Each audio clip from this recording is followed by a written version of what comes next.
Hi, my name is ZaKaiRan, and welcome to another one of my outrageously amazing, insanely enlightening master keys of creation about how to be the unlimited master of creation that you truly are, to easily create, attract the joy, well-being, abundance, and freedom that you desire, and literally make all your dreams come true, and be a conscious and deliberate creator of your desires, and have a ton of fun here on planet Earth. And please visit my website for tons of self-empowering goodies to help you achieve that.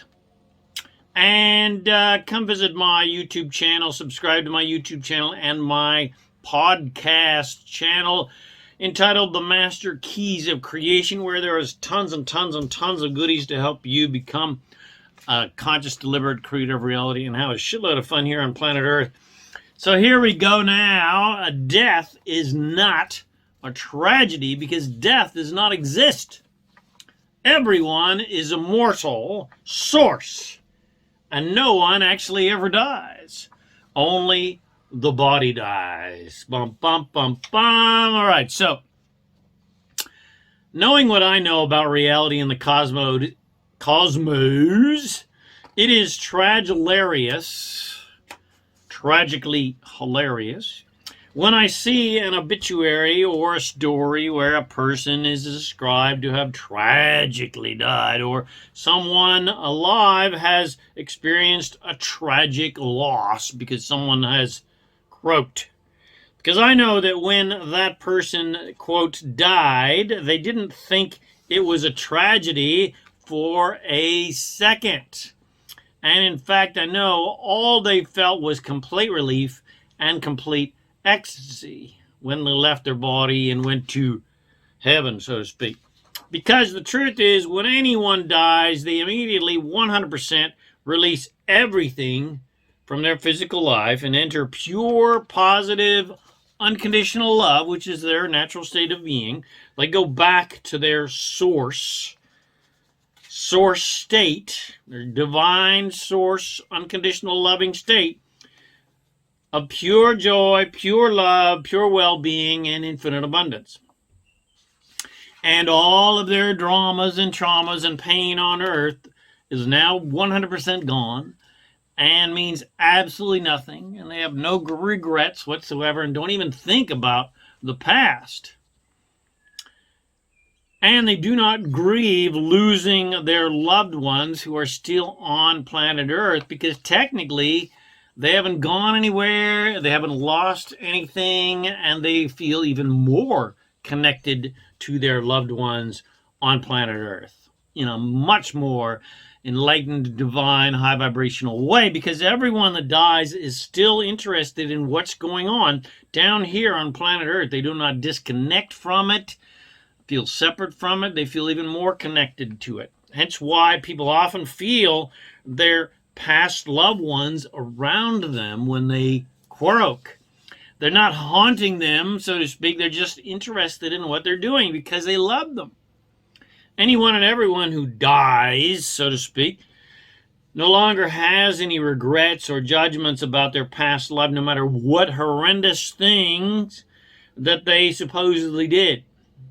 Not even the genocidal maniacs and terrorists and serial killers and gangsters and murderers and rapists. No one feels guilty when they die, and no one is judged by anyone, including themselves. In fact, everyone is 100% welcomed with open arms and open hearts back to source, back to love, back to their true natural state of divinity and love and source and abundance and joy. And no, there's no such place as hell. There's no judgment because we're all source, and there's no such thing as assertion. There's only attraction. There's no such thing as victimhood. So even the victims of the many holocausts and wars, well, they attracted those experiences. Yep, that's right. Big mic drop on that one, eh? There's no such thing as a victim in this attraction-based universe. There's no such thing as assertion. Nothing and no one can assert their quote-unquote evil will upon you without you attracting it. And whether you are a big-ass evil genocidal maniac or a big-ass poor me victim, Either way, you both created both of those situations and you lined up with each other vibrationally. You attracted each other. Unconsciously, you attracted each other, but nevertheless, every experience is 100% attracted based on your positive or negative thinking. And based on how much you are thinking about what you don't like and don't want rather than what you do like and do want.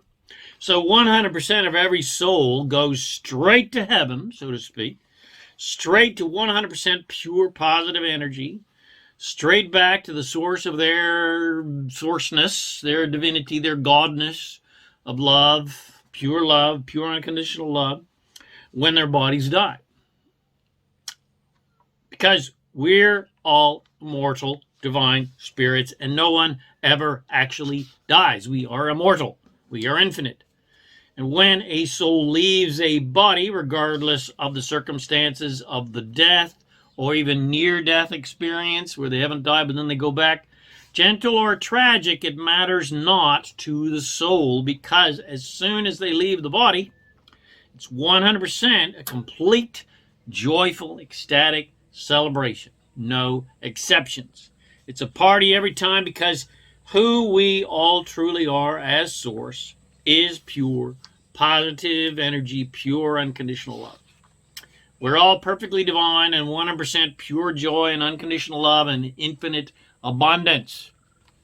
Who we truly are as source is 100% pure, unlimited, infinite love and power, with the complete power to literally create anything we want and literally create new worlds.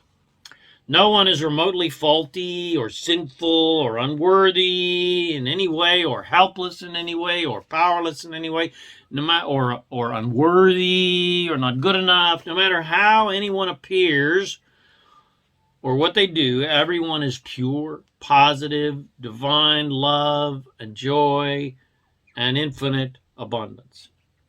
And as source beings inhabiting human bodies, as humans, we also have the same source love characteristics as the source beings we all truly are on the non-physical dimension, if you want to use that terminology. And we are all born as pure source, which is why we love babies so much. Not just because they're cute, but because they still carry their natural, original source frequency. But like every soul who gets into a body, society soon kicks the sourceness right out of them and gets them to believe that they are faulty and unworthy and sinful and helpless and powerless and should be shameful and feel guilty, etc., and try to prove their worth, etc., rather than reminding them how awesome and infinitely magnificent and unlimited and powerful they are.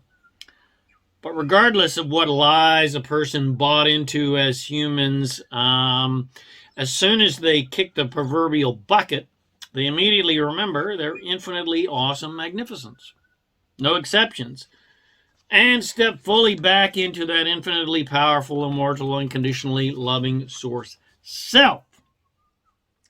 So if all of that is so good for the person who croaks, then what's the big-ass tragedy? Why do we feel so bad when somebody dies? Why do we grieve? And why do some people even grieve so much they fucking die? When someone takes, a dirt nap, it's only the humans left behind that feel like it's a tragedy, that feel great loss, that grieve. And not just because that person was nice and loved, etc. It's because most humans have forgotten that they are source. They've forgotten that they are, in fact, love itself. So humans believe that you get love from other humans or from God or from animals, or they believe that they need to get love from other humans or from God or animals or nature or whatever in order to feel good and feel loved and feel worthy, etc. But because there's no such thing as assertion, that means no one can actually give love to you. But what people do for us is when they love us and admire us, when they give us love and shower us with affection, well, we then focus on them in very positive ways. And we feel good. And anytime you focus on anything or anyone in positive ways, you feel wonderful. You feel joyful. You feel who you truly are as source. You feel your true nature of love and joy, because you truly are as source always focuses and always is, which is in purely positive direction. And your source, who you truly are as source, always feels 100% joyful, 100% abundant. So when you are loving someone, so is your source, and you feel great because you are in alignment with your source and you're in alignment with your true nature of joy. When you are playing the victim game and looking at someone with disdain, when you're looking at things about them that you don't like, you feel bad because your source is not looking at anyone with disdain, and your source is never looking at unlovable, unlikable things. So put simply, we use each other as a way to feel connected to who we truly are as source. And we also use each other as a way to feel disconnected to who we truly are as source. We do that unconsciously, of course, but nonetheless, we do it when we focus on negative things. And when someone croaks, or in the case of relationships, when someone breaks up with us, or we feel the same grief, or even when they cheat on us, or love someone else, or fuck somebody else, well, we feel a similar levels of grief, because the person we formerly used to connect ourselves to source is now gone, or is now no longer giving us that affection. They're giving it to somebody else. And then, of course, we start thinking about them in negative ways. So we feel bad. And when you feel bad, when you're thinking in negative, limited, judgmental ways, you disconnect yourself from source and you feel bad. But the truth is, you haven't lost anything when someone dies or someone breaks up with you. Your source hasn't gone anywhere. You can't disconnect from who you truly are as source. You can play the game of disconnection from source by looking at unwanted things and being angry and feeling guilty or shameful or helpless or powerless or not good enough or unworthy. Or you can play the game of disconnection from source by judging yourself or judging others or doubting yourself or feeling disrespected, etc., which temporarily makes you feel disconnected from your own source, from your true natural state of joy and love, but only because you're looking in the opposite direction as your source. And so you feel terrible and abandoned by God, so to speak. Or in the case of humans, you feel abandoned by other humans. But none of that is actually true, because who you truly are as source never ever disconnects from you, because it is you. Your source is you and you are it. God is you and you are God. To use old-fashioned terminology, you are source even though you feel like a limited human. But you are not limited in any way. You are an unlimited, all-powerful, infinite source human. You are source and source is you. You are God and God is you. And who you are as source never judges you as human in any way whatsoever. Never judges what you do, never judges what you say, never judges what you think. It's only the human you that judges yourself and judges others. The source you has 100% complete faith in you. It's only the human you that doubts yourself. The source you knows you have the complete power to be, do, and have anything and everything you desire with zero limitations whatsoever. But the human you is the one that doubts, which of course is not your natural state. The source you knows you have the complete power to be, do, and have whatever you want. and that you have zero limitations. You're unlimited. You're immortal, because Source knows it, which is who and what you truly are, has no limitations. It's only the human you who has forgotten the Source you, that believes you are limited and not good enough, or not talented enough, or is faulty, or sinful, etc. The Source you knows that everything can be easy and fun. And it's as easy to create $1 as it is to create $1 million. It's only you that believes there's a difference, and one is much harder than another. Who you truly are, Source does not see anything as a problem. No matter how dramatic or tragic the alleged insurmountable problem seems to be, it's only the human you who believes in limitation and victimhood and believes in the worthiness of struggle and sacrifice, that believes things are tragic catastrophes. So understand that when any human or animal dies, they have no regrets, and they all go to pure, positive, unconditional love. They all go back to Source, and it's a big party. And if humans knew that, instead of having morbid, sad funerals, they would have grand parties instead when somebody dies. Kind of like how the Irish do. They have a big party. And instead of thinking about what they have lost because that person now is gone, they would only think about what they have gained and what their loved one has also gained.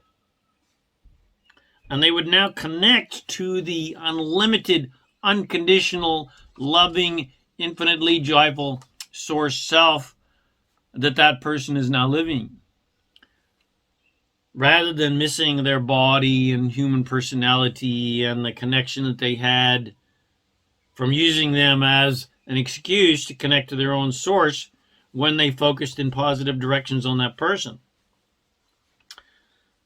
Because you can still have that same connection. You've just got to look at what you've gained and where they are now and who they truly are now, not what you've lost and where they were.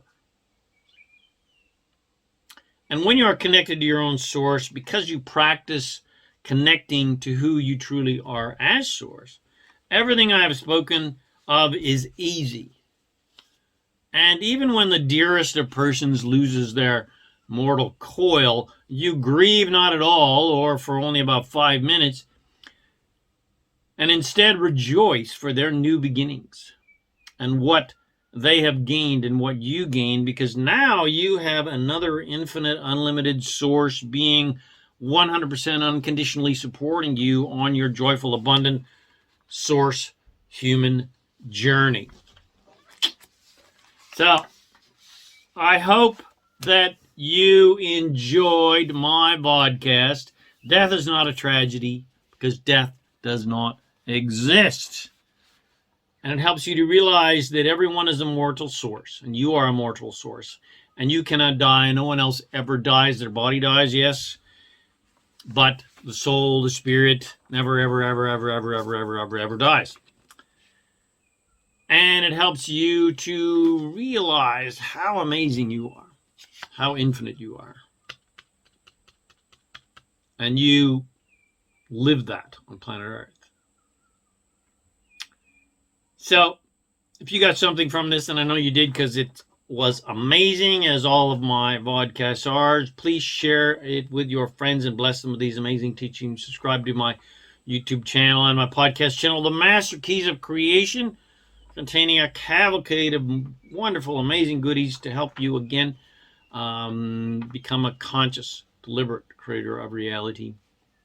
Come visit me at ZaKaiRan.com for lots and lots more supportive goodies to help you create the happiness, health, wealth, and abundance and freedom you desire. My name is ZaKaiRan, and I help success-minded and joy-minded and fun-minded and adventurous-minded people create the happy, abundant lifestyle you love. Thanks again for watching my video or listening to this podcast. And I wish you immense joy and abundance on your magnificent journey of divine creation. And, of course, remember to make life a holiday. Woohoo!